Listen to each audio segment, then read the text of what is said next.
A challenging climate, strange days, unprecedented times.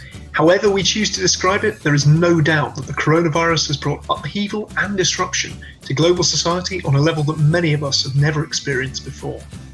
While there's much talk of the pandemic being a great leveller due to its holistic impact on day-to-day life, the truth is far more complex, with individuals, businesses and organisations feeling the effects of the coronavirus in a variety of different ways. The new normal aims to give these people an opportunity to tell their stories, assess the potential impacts of the pandemic on their lives and careers, as well as exploring the challenges and opportunities that have arisen from this era-defining situation. Each week, myself, Chris Webb and Helen Armitage from the Careers and Employability Service at Sheffield Hallam University will be joined by a different guest from the world of industry, educational careers, with opportunities for listeners to put their questions forward in advance of the podcast. Thanks for tuning in and joining us as we explore what the new normal means for all of us on a local, national and global scale.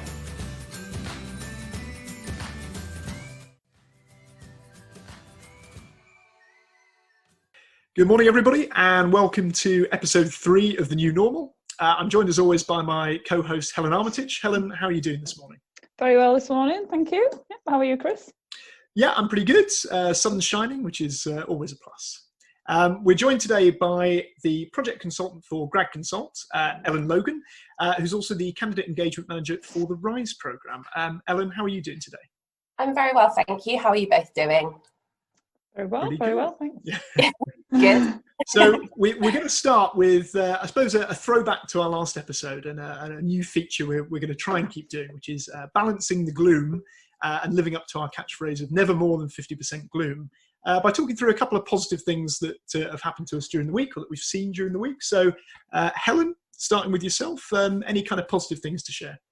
Yeah, I think for me it has to be Captain Tom Moore, the 99-year-old war veteran who has walked 100 laps of his garden with the intention of only raising £1,000 to support NHS charities, but he's actually gone on to raise over £12 million for the NHS. I mean, it's absolutely incredible. Those little positive sunshine stories that I keep hearing are really keeping me going at the moment, and what he's achieved is absolutely incredible. I actually read that story yesterday and found it quite overwhelming. It was so heartwarming, and it's just, we need those stories at the moment. Absolutely. And it's brilliant.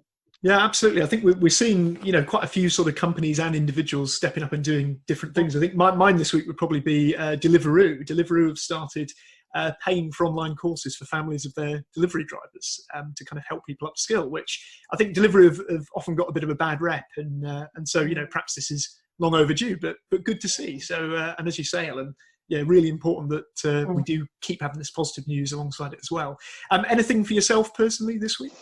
Yeah, so I was reading an article about how during this crisis, a lot of people have started becoming friendly with their neighbours. And actually, that's something that has personally happened to me recently since lockdown. Actually, we've become really close friends with our neighbours, and I've spent a lot of time with them and supporting each other.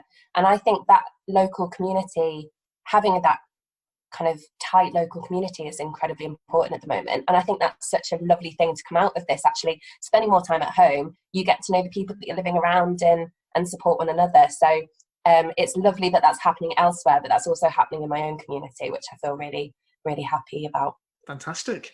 I think it's, as you say, it's really changed the way I guess people see who they live with, who they live next to, and, local communities in general. Yeah, I think for a lot of people, it's the first time that they've actually seen their neighbours at times as well. I mean, people are busy, have working lives, people are going out in the morning, they're coming back late at night. Wouldn't necessarily see a lot of the people that live near them. So yeah, it's amazing that it's taken a global pandemic for that to happen. But I think it's a positive, regardless of the situation. Absolutely. And I've discovered that 2 doors down I've got a puppy, so I'm very pleased about that. Wow. Well, I'd be moving in, to be honest. Yeah. Right, so what we're going to do is dive into just a bit of an overview from your personal experience, Ellen, of your experience of the past kind of month or so of lockdown, working from home as a result of the COVID-19 pandemic. Yeah, well, I think for everyone, it's a weird time, and obviously you have those moments where you miss your family, you miss being able to go out and socialise and see friends, and the transition from working from home is obviously, that can be harder for some people than others. I'm really lucky. I have incredibly supportive employers and colleagues. So actually the transition for me into working from home has been really, I felt very supported, and it's been quite easy. My family live quite far away, so obviously you want to go and see them, but actually we've been FaceTiming and Zooming more than ever. My dad's getting really, really good at technology and FaceTime. Another positive. Yeah, exactly. Doing stuff like the crossword or playing games over the phone, which has been nice. I think for me it's been a real rethink about the way that I structure my life, and actually for everyone, I think we have those routines where we go to work, we spend a huge amount of our time at work, and then we come home and you kind of get ready for the next day again. And actually I've kind of shifted that routine around to make it a bit more supportive of my needs. So I've incorporated making sure that I get out for a walk or a run every morning before work, and getting that kind of fresh air. And I think now more than ever we really appreciate getting out and getting that fresh air, and having the ability to go for some exercise in a park or wherever it is that you're going out. So I think those things are really important. I know we were talking about earlier, I've created a bit of a tracker for my week to try and motivate me. So I would like to emphasize, not everyone has to do this. I think people can manage and should manage the impacts of COVID-19 in whatever way suits them. I also have watched a lot of Netflix as well, I will emphasize that. I'm hoping to learn some Spanish, so I'm going to do some online Spanish courses every Tuesday. I'm going to try and watch a new film every Monday. So I think it's trying to, as we've kind of said before when we've spoken, it's trying to really pull out positives of a really difficult situation, and I think really support one another as much as we can. And I'm sure, like everyone else, they have friends or family who might be finding this period of time harder, or maybe even themselves are finding it really tough. And I think we just all have to be there, reach out to people, and support one another, and find a routine and a rhythm that suits us. Yeah, definitely. I'd completely agree with that. I think it's completely unprecedented, these times that we're living in, and everyone's got different situations and circumstances going on. And I think, like you said about the supportive employers, I think that's really something to be proud of. It's everyone's got different jobs, and employers are acting different ways, but I think having a supportive employer, personally, I think has been an absolute godsend.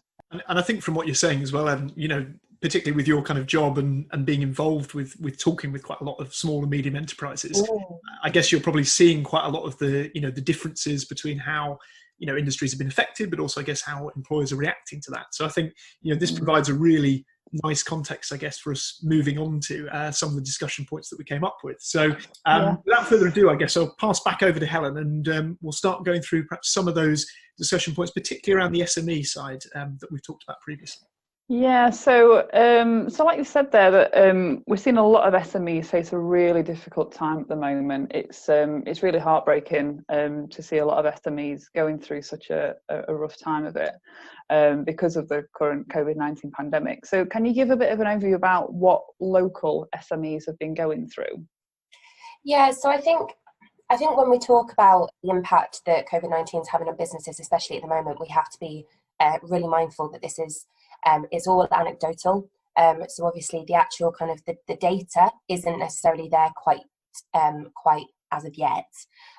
Now, yeah, like Chris said, I speak to a lot of different SMEs from different industries all across the Sheffield City region most days. And I think again, it's looking at it. There are some negatives, and of course, it's incredibly tragic. There will be some SMEs that are really financially struggling, and unfortunately, similar to previous financial crises, we are likely to see some SMEs fold in the coming years, and that's really sad. However, the situation that I am hearing about from local SMEs that I work with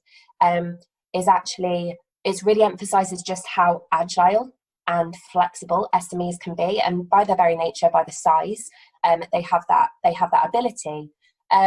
So a lot of my colleagues that I've been speaking to at different SMEs across the region have been emphasising that times are tight, and as I'm sure you've read and seen, a lot of them are on kind of crisis mode, so survival mode. How can we minimise spending, maximise work at the moment? What areas can actually we be focusing on that can be profitable, or just actually continuous to get us through this kind of hard period?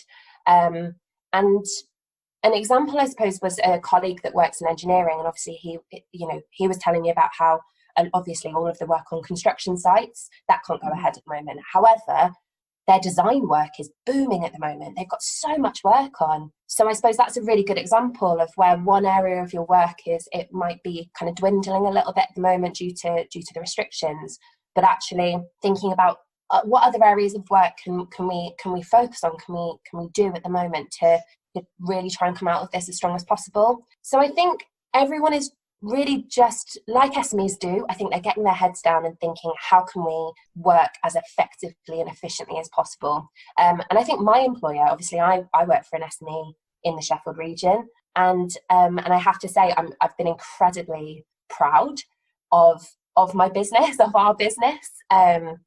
Gradconsult's response to this whole crisis, I think, has just been absolutely fantastic and kind of exemplary of that agile working and flexible working, and just getting your head down and being right, we need to shift things around in order to keep going. How can we not just support ourselves and our team, but also support our clients and our colleagues who we're working with at other employers, at universities like yourselves, and at small businesses. So, we responded really quickly by shifting everything to digital platforms within kind of a few days.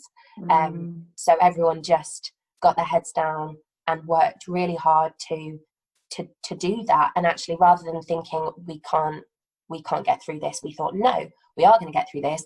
What do we need to do in order to do that? How can we best support our colleagues and our clients? I think that's a really interesting point about kind of reading around the data, because a lot of people will have been kind of picking up on things from the ISE, from EMSI, and other stuff from around the globe, actually, sort of American data as well, and certainly seeing things like the construction industry, taking that hit in terms of physically they can no longer go into work. But as you say, actually, if design work for certain employers is booming, that's that sort of anecdotal information that you only get from those employer conversations and maybe not from the data. So I think really, really important point to mention.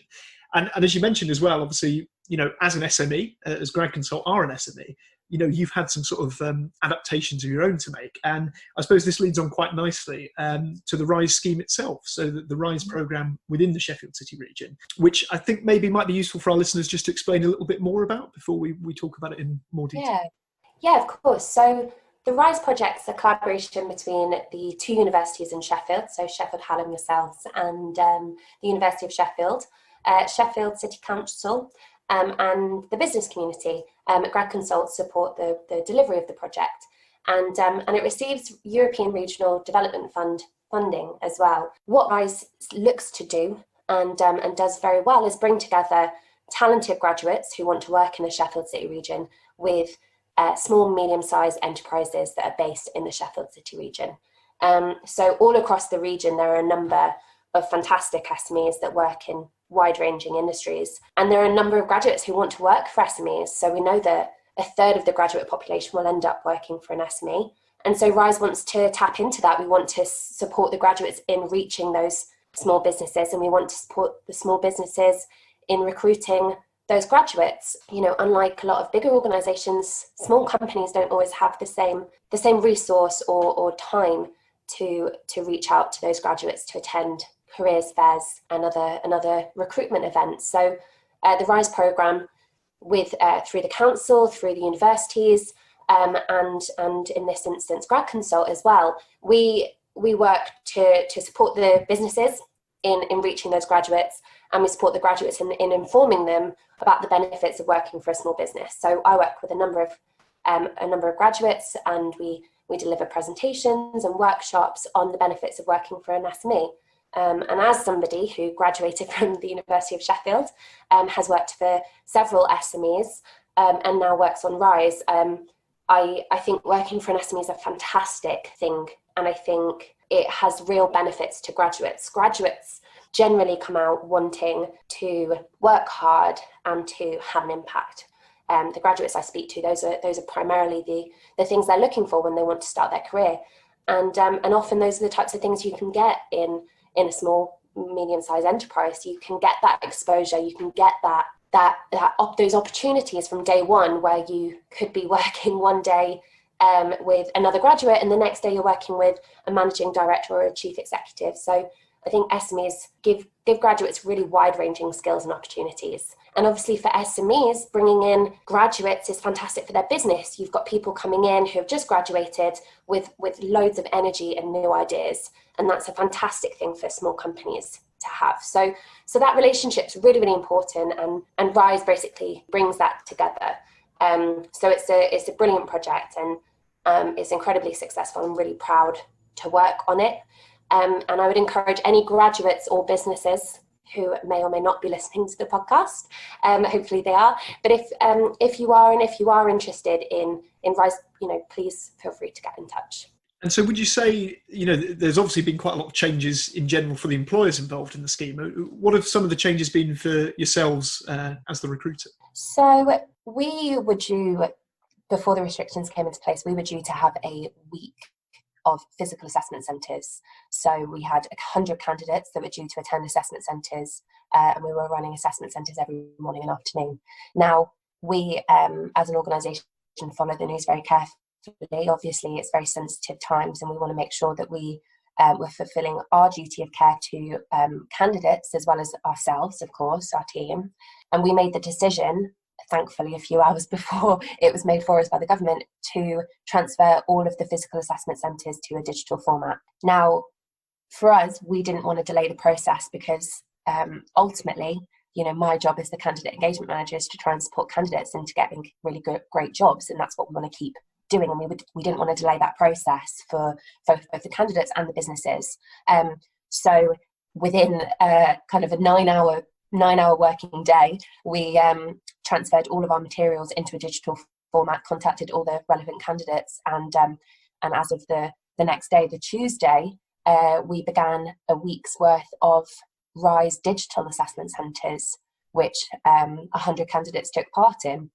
Now, this kind of links back to the previous question you asked, Chris, about responsiveness of SMEs. And I think this is where SMEs are fantastic. And this is where I think the Gradconsult team are kind of brilliant, is seeing a challenge and thinking, right, how are we gonna move past this? How are we going to overcome this? And how are we going to make sure that we continue to deliver a really excellent service? And I'm really, really proud that we were able to deliver that. I think they went fantastically. The candidates were brilliant. And I think it's really worth saying just how responsive they were, how open they were to the changes, and flexible and adaptable.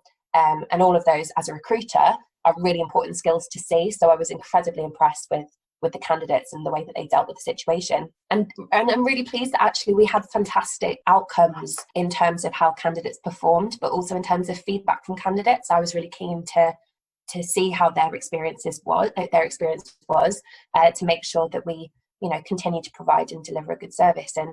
And actually, a lot of them preferred the digital format. It meant that certain candidates who there were some candidates based in Canada and Europe, and rather than having to pay for a flight, which is obviously a lot of money for graduates, but also has a significant environmental impact, they were still able to participate in the recruitment process. That didn't prevent them from doing so. So, like we said, it's seeing those challenges that COVID-19 have presented us with, and thinking, right, we're going to get through that. How are we going to get past that? So I think it's really fantastic. I'm really proud of how the Rise team have managed that, and I'm really, really proud of all of the candidates as well.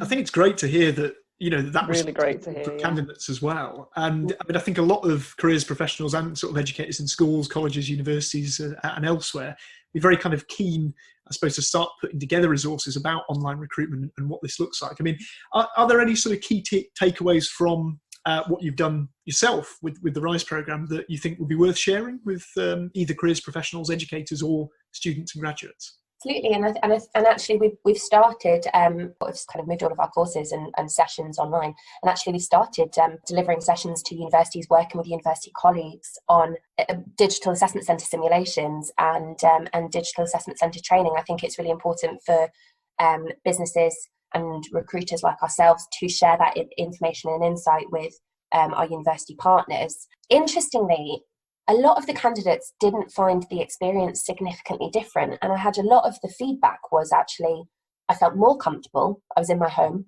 so I had I was able to make my cup of tea beforehand and be in kind of a comfortable, safe space. And a lot of them found the engagement with one another. We used Zoom as a platform, which was a really, really helpful platform. I think it's a really good system.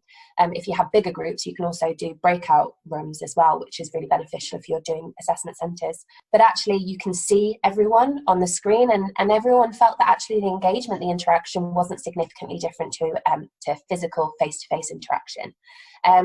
Now, obviously, always advise and recommend that your graduates have checked their technology, made sure that the microphone and camera is working, that they're in a clean professional environment. But a lot of employers will provide a comprehensive candidate pack, as we did, that essentially outlined how the activities were going to be run on a digital platform, and some of our top tips and tricks, a lot of which were very similar to how I would encourage candidates to prepare for a physical assessment centre. So again, I think it is a mindset that kind of, we often talk about growth mindset and actually thinking, right, no, this is an opportunity. And I said to a lot of them at the beginning, this is how a lot of business is being conducted now.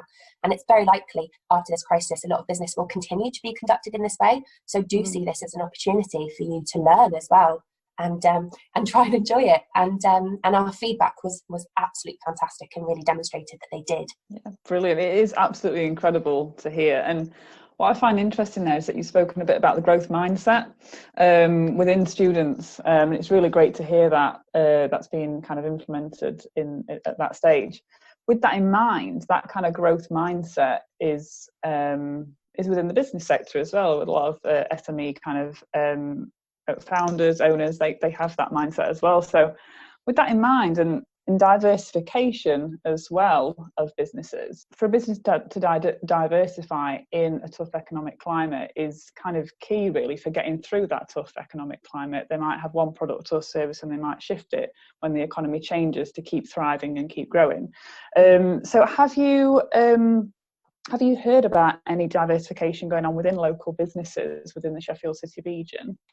Yeah, definitely. I think the language, it's a semantics thing, but I think rather than talking about diversification, the language that I've heard is people talking about agile and being flexible. So I suppose it's kind of two sides of the same coin, but I think it's that growth mindset within businesses, within SMEs, and having senior leaders who kind of lead by example.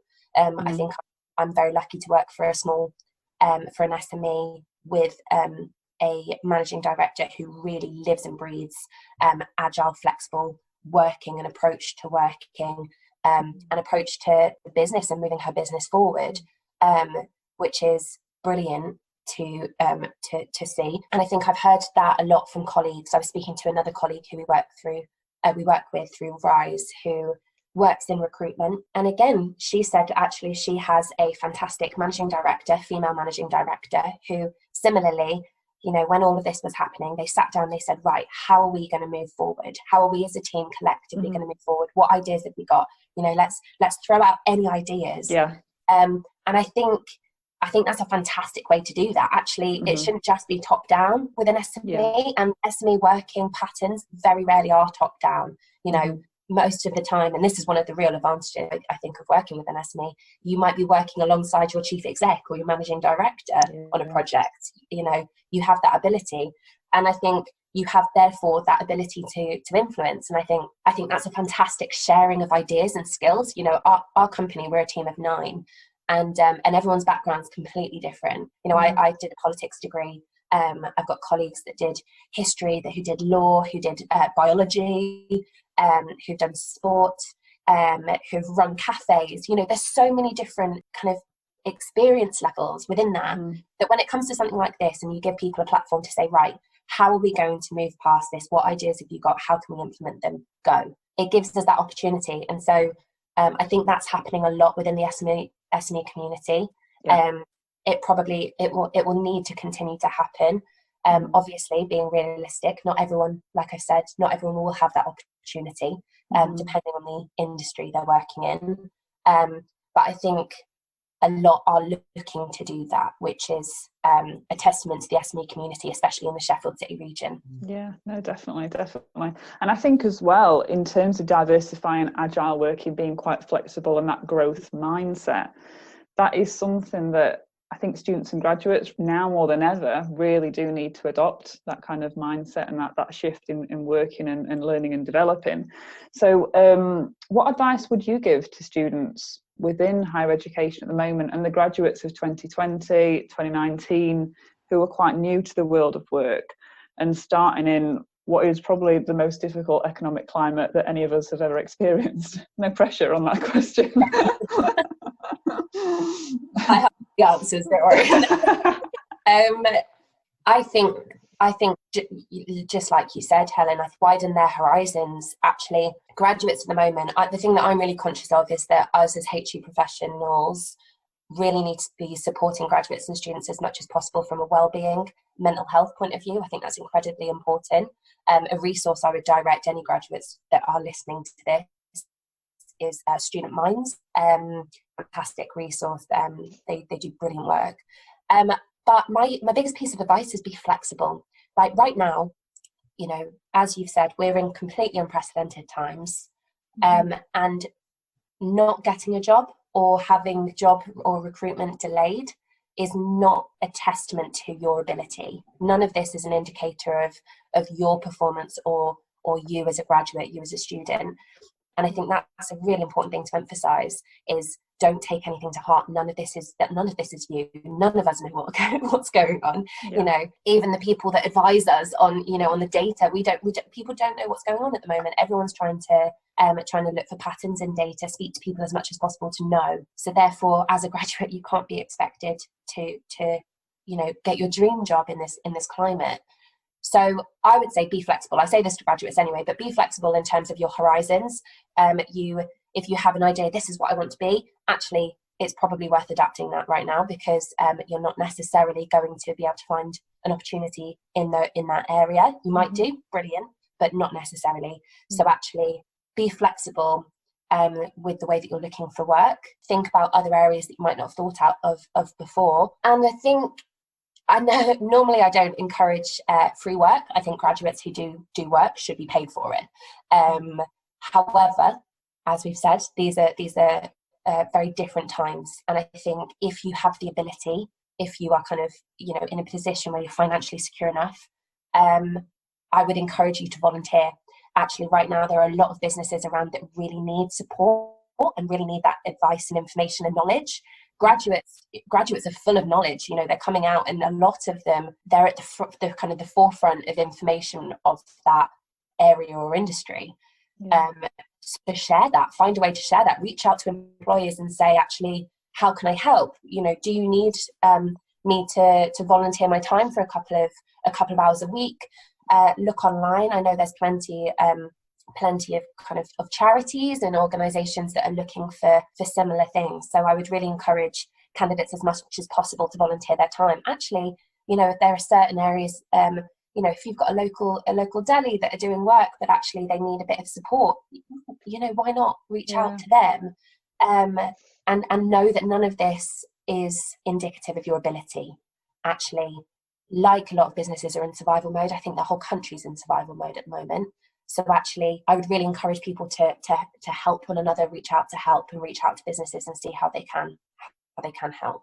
we hear that from a lot of students in terms of kind of wanting to help and wanting to get involved, but maybe not always being sure how to approach employers, or sometimes I think the issue being that, you know, not being sure whether it's the right thing to do at this point in time. As you say, with a lot of people in survival mode, you know, would it seem a bit callous to say, is there an opportunity for us to work with you, even from a voluntary basis?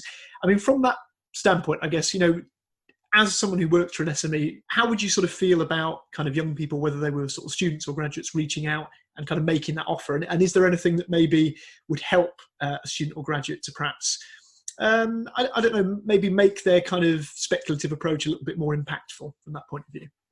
So I would advise them to do their market research, do their research, always research into an organisation or a business that you're reaching out to, know what work they're doing, and speak to people, speak to careers advisors. You know, careers advisors are full of knowledge. They're always speaking to people in the industry. Find out, actually, there's this business that I'm interested in, and I know that as a result of COVID-19, they're probably looking to transfer to digital platforms, or maybe they're really busy and therefore they need someone to be producing content for them, for example. You know, businesses that are doing social media or comms, you know, they might be needing that support. So I think approach it in a way that's, what can I do for you that will make your lives easier? Now, there's no guarantee, and I can't say that there is a guarantee, but I think in these times, try it. Why not? What's the worst that can happen? The worst that can happen is that you won't hear back. And that, again, that's not indicative of you. That's just because a business is in survival mode at the moment. But I think, going back to that growth mindset, I think candidates often feel a bit apprehensive contacting businesses or employers directly. And actually, a lot of employers are really impressed by that. It shows that you're proactive. It shows you've got good communication skills. It shows so many things that we're looking for throughout the recruitment process. So you might end up getting an opportunity where you volunteer for a couple of hours, or do a little bit of work for them. You might not hear back just yet, but actually that employer might remember you. And when this is all over and they're looking to expand, or they're looking to restart recruitment, graduate recruitment, they might remember you. So, you know, nothing might come of it, but actually something really great might come of it later down the line. So I would just always encourage people to reach out, be flexible, and look for opportunities, and do your research. If you do, definitely do your research. Mm-hmm. I think, as you both mentioned, really that ideal of kind of agile working really applies to all of us, whether we're, you know, a business, an employer, or an individual. So I think, you know, it's a really good takeaway to have in terms of, I suppose, you know, adapting, but also thinking, you know, what does that look like on a personal level? So I know, Ellen, you've obviously mentioned earlier that any of the sort of advice and kind of, I guess, forecasting that any of us can provide is very much kind of caveated by what's happening and the change that's coming at the moment. But you've mentioned obviously about sort of both people and businesses that are perhaps thriving or attempting to thrive through agile working. And I guess we just wondered, are there any sort of particular sectors that you're seeing at the moment that are perhaps going through that period of growth because of the current situation, or are adapting to it? Or any kind of perhaps advice that you'd pass on to students, graduates, or careers professionals about finding out that type of information? Yeah, so I think there's some demand, understandably, in healthcare, logistics, supermarket, retail, and as I'm sure you've seen, networking is really booming at the moment, especially if you're looking on Twitter and LinkedIn. There are quite a lot of opportunities for networking roles at the moment. It is worth noting a lot of industries have been affected. Some of those less so at first appearance. Perhaps IT and finance, maybe less so. So I would just say to graduates or students that are looking into this, I direct them to colleagues of mine or resources. So I think the ISC is a fantastic resource, and I'm sure they can reach out to their careers advisors for that information. And give a shout out, but my colleague Charlie Ball as well, who does research into graduate labour market. I know that he's talking to all colleagues from all levels, government officials all over in all different types of industries at the moment, to get an idea of the impact of COVID-19 on industry. So we don't know much as of yet, I would say, but hopefully we'll get some more insight over the coming months. And I would just encourage graduates to be proactive, reach out to your careers advisors, or look for this information online. That's great. Thanks, Ellen. I think you're absolutely right. That proactivity, I think, needs to be the key, particularly when we talk with a lot of students about this, that sphere of influence. And as you just said, not being able to control what's happening in the labour market with the economy or with the pandemic, that sphere of influence, the thing you do have control over, certainly the research side, and certainly staying up to date and staying kind of ahead of developments, I guess. So some really, really useful insights there. As we sort of mentioned at the start of the programme, we're always very keen to kind of end on a little ray of sunshine, a positive thing that we can kind of take away from the podcast.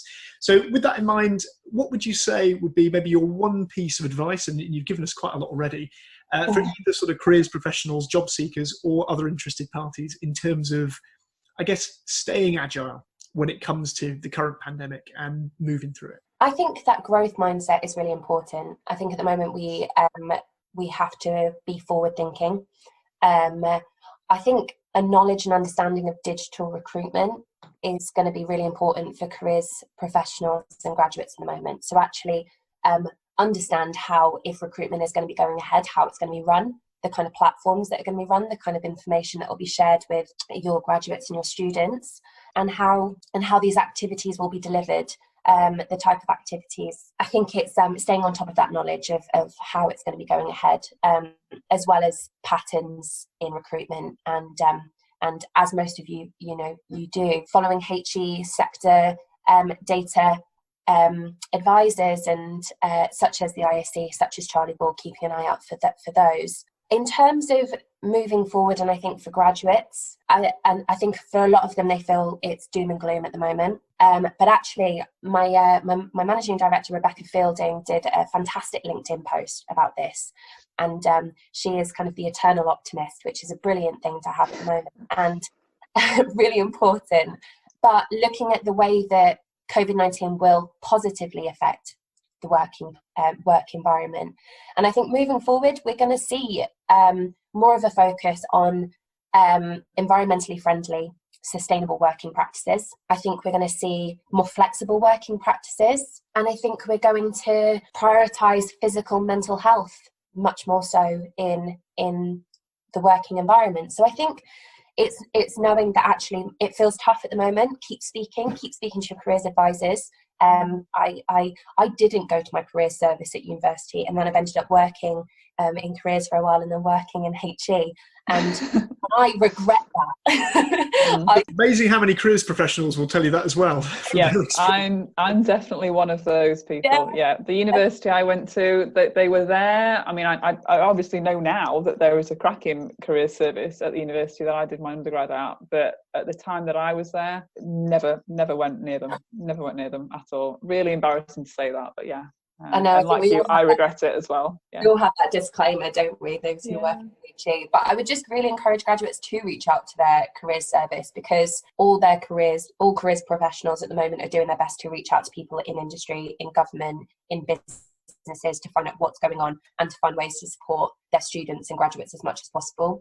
And that's really, really important. So I know there's a few things there, but I think overall, it will be a tough period, but there are some positives already within it in terms of how people are responding to the crisis. And I think also there are going to be some really real positives coming out of the way that we approach work-life balance and the way that we approach flexible working and the way that we work moving forward, with, I hope, a real emphasis on mental health and wellbeing and sustainability and environmentally friendly practices. So that would be my kind of summary of advice and positivity. That's great. No, I think you're absolutely right. And I think, again, really key message just to take away there from what you're saying is that research is, really trying to, the more you know, the more you can try and get a handle on sort of what's happening. And the resources that Ellen's mentioned there, so the reports from the ISE and Charlie Ball's blog, we will make those available within the podcast, under the podcast notes. So do take a look at those. But that sort of brings us to the end of our time today. Thank you for a very positive ending, Ellen. And thank you very much for all your time today. Best of luck with all the developments with the RISE programme and with everything that's going on at Gradconsult. Thank you both for having me. It's been great. Thanks, Ellen. Thank you. Bye. Bye. If you've been interested in anything that we've talked about on today's podcast, do get in touch with us via the comment threads on the podcast link wherever you're listening. We'll be tuning in again next week with a guest soon to be announced. And each week when we announce the guest, we'll be giving you a chance to put questions to the special guest in advance of the podcast. Thanks for tuning in and listening to us here on The New Normal.